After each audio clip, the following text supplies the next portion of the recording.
بسم الله الرحمن الرحيم عم يتساءلون عن النبأ العظيم الذي هم فيه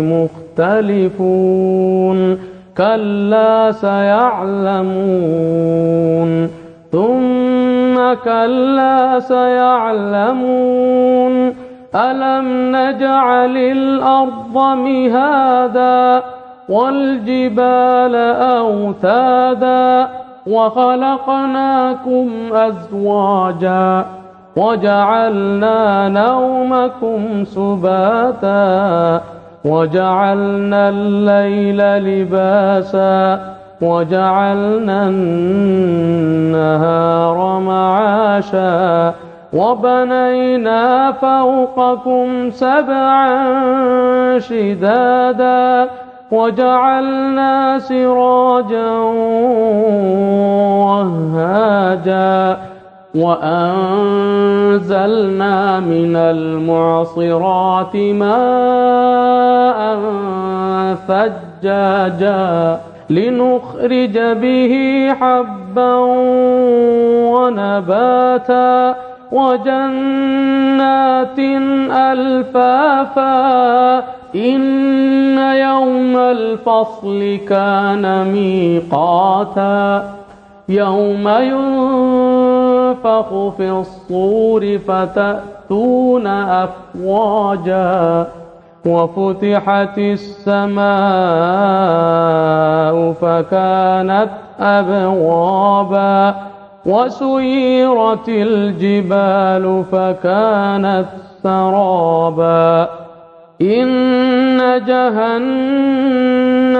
كانت مرصادا للطاغين مآبا لابثين فيها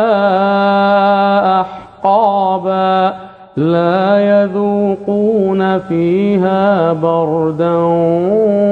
ولا شرابا إلا حميما وغساقا جزاء وفاقا إنهم كانوا لا يرجون حسابا وكذبوا بآياتنا كذابا وكل شيء أحصيناه كتابا فذوقوا فلن نزيدكم إلا عذابا إن للمتقين مفازا حدائق وأعنابا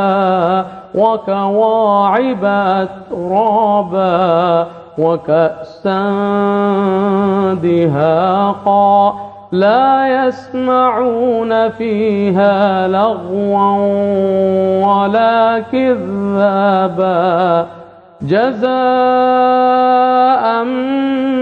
من ربك عطاء حسابا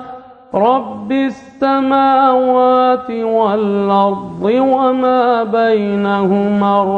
الرحمن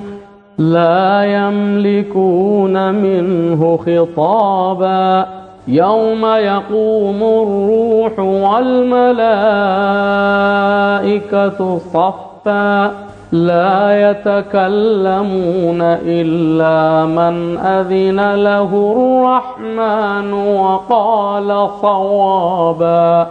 ذلك اليوم الحق فمن شاء اتخذ إلى ربه مآبا إنا أنذرناكم عذابا قريبا يوم ينظر المرء ما قدمت يداه ويقول الكافر ويقول الكافر يا ليتني كنت ترابا.